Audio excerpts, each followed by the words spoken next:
Hey, my name is Christian and I'm a mix engineer. We have another mix breakdown video for you today, and today we've got Still Hot by Connor Price. Let's dive in. So this song's pretty easy. It doesn't really have a whole lot of stuff going on musically. It's really just got the kick, the tops track, the bass track, and the melody track or the sample track. And that's it. And so if you look at it, there's not really a whole lot to do to something like that. That's something super simple like this. And so you can take a look here. The processing on all the music stuff is super minimal. More minimal than I think what I'd normally do. But because it's all produced super well too, it's just, you don't have to do a whole lot to this kind of stuff. So I talk about this a lot. Here's a transient shaper on both the kick and the tops. And you can hear it here, kind of A-B what it sounds like. It's not the most mind-blowing thing, but it does help bring just emphasis and bring the drums out more towards the front. So here's this with it off.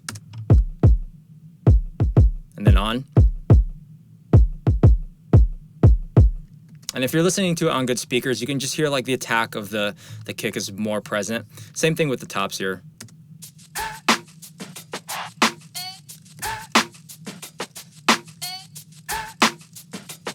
So together I'll A-B it with those.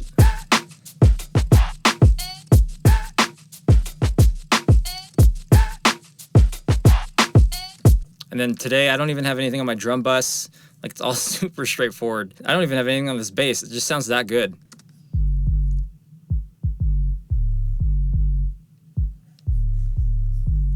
And then on the melody here, on the sample, I have Decapitator here. It's just a nice little extra grit on top. Dad, are you sure you know what you're doing? And then I have this same thing from Kilohearts, this kind of janky looking stereo image thing. I think since I've mixed this, I've gone on to other stereo image plugins, but I still really like this because it's super easy. And why not? So I'll A-B this right now so you can hear it with and without the plugins. Dad, are you sure you know what you're doing?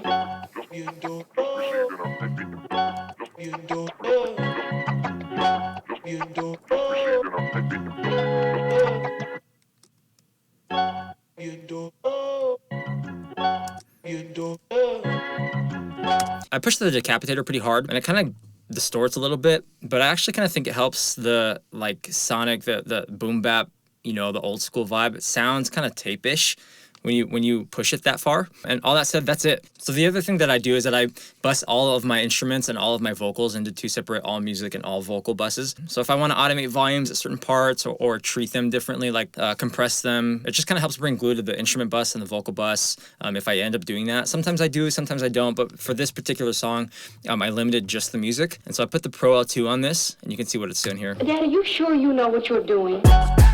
Yeah.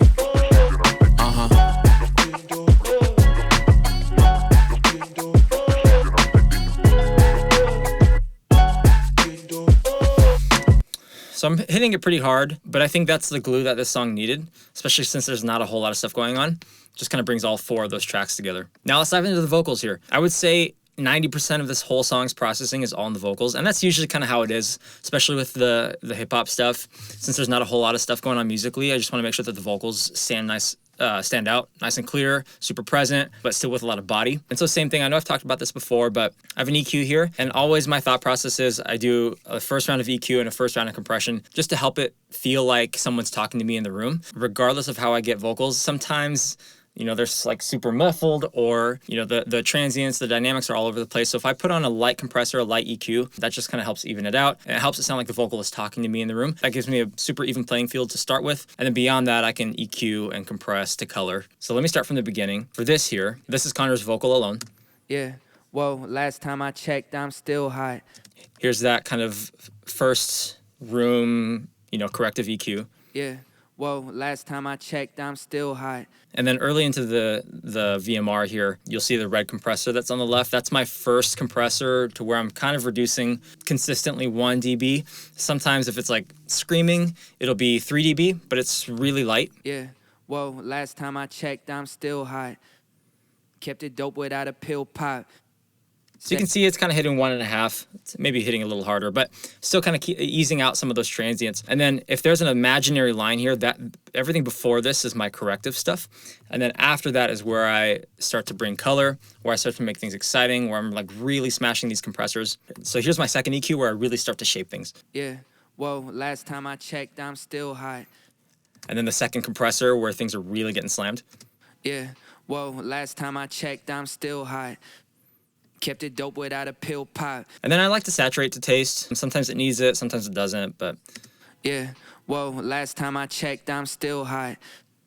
Kept it dope without a pill pop. and since then, this is probably a year or two old on this mix. Since then, I've used this high pass filter to kind of help eliminate some of the extra frequencies that this particular plugin brings. Well, saturation in general brings, but usually I'll high pass it to like 100 just so there's not all this like rumble stuff in the vocal. But this time I didn't do it. So then beyond that, de-esser, Yeah, whoa, last time I checked, I'm still hot. super straightforward. I usually have it as a have it on a shelf at around 7K. I change that if I need to, but it's kind of in the template like 7K up. I just try to eliminate everything that's like too crazy beyond that. And then fresh air. I talk about this all the time. Careful with it because it's a crazy plugin, but certain hip hop songs, especially like this, depending on how much you want that vocal to cut, depending on how much of that Drake sound that you want, that's like super kind of hissy. I usually really kind of boost this mid air depending on how much I need. The high air, watch out because it's like, here, I'll show you. Yeah, whoa, last time I checked, I'm still hot. Kept it dope without a pill pop. Steady climbing to the hilltop. It's a little too crazy. Sometimes I use it if I really need the push, but careful. And then again, I've talked about this before. I have it in my template. I have a smash bus and I have a overdrive bus. I have the 76 working super hard. Yeah, whoa, last time I checked. And before I A/B this, there's a lot of volume hit that comes from this, which is really helpful. But I also feel like the parallel compression really just helps make it stand out more beyond the volume thing. It helps even more so even out the vocal and just keep it super consistent. Yeah, whoa, last time I checked, I'm still hot. Kept it dope without a pill pop. Here's the drive. Steady climbing to the hilltop. Did it all off of a TikTok. Yeah. And then I ended it with a de-esser. I feel like at the time I was annoyed by some of the frequencies at the top. 2 de-essers, sue me. And then same thing for Nick's vocal, exact same concept. Before I even start, I just try to do the corrective EQ to where both vocals are in the room talking to me. That way I can kind of treat them the same beyond that. And so as you can see for this one, his EQ, his like starting EQ is different. I think because Connor and Nick recorded these in different rooms, like I don't think they were together on this one. Last time I checked, that's still hot. Kept it dope without a pill pop. Here, so you can see this without the EQ. Last time I checked, that's still hot. Kept it dope without a pill pop. Steady climbing to the hilltop. Things like pill pop, high pass is super important in general, but there's a lot of weird mid stuff. And then I boosted some of the like that 2 to 5K range just to kind of help match what Connor was doing on his original track. And then briefly, super similar, the exact same processing or exact same plugins, just like different processing and slightly different treatment, but overall just to make sure that I have Connor and Nick match. It's the same plugins, just treated a little different, but same concept. Last time I checked, that's still hot. Kind of minimal compression on this guy and then super hard compression on this one. This red one's hitting a little harder than I probably am explaining, but same concept. It's just to kind of help keep those first transients at bay. Last time I checked, that's still hot. Kept it dope without a pill pop. And then you can see this blue one's hitting pretty hard. Honestly, sometimes I hit this a little harder than what you're seeing, but this is still hitting like 10 dB of reduction, which is kind of a lot. Same thing, saturation, de-esser, fresh air, the exact same setting. And then the smash and overdrive to taste. Last time I checked, that's So here's all the vocals together. Still hot, real hot. Kept it dope without a pill pop. Bill Cobb, steady climbing to the hilltop. Tip top, did it all off of a TikTok. Yeah. And that's me doing my best to try and keep those vocals super consistent, especially with how different people sound in general. And then sometimes it's on different mics, in different studios, in different rooms and technology. There's just a lot to kind of battle. And so this is my way of getting those vocals to sound super consistent, especially when they're kind of going back and forth like Connor and Nick are doing. Now, the only thing that I think is different about this song is that there's a pretty specific delay going on here. And you can just see all the kind of crazy automation going on. I'll just play it for you, but you can see kind of on the bottom left here what exactly is going on. There's a bypass, like so the delay is not on it the whole time. The feedback is kind of getting moved around just depending on how much Connor and Nick wanted the bup. And now there's 2 different delays on this track and I bypass in and out of both. If I remember correctly at the time, I was pretty confused by what was happening with how much kind of emphasis they wanted on certain parts. So I was like, let me just automate this on one track. It'll just help my brain. So here, let me just play this for you so you can hear it. About to be Big scene, catching us on the big screen. 16, bar slicker is pristine. Listerine, everything that we spit clean. Big jeans, pockets are looking mint green. Pen game bulletproof. Look at all the levels that we took it to.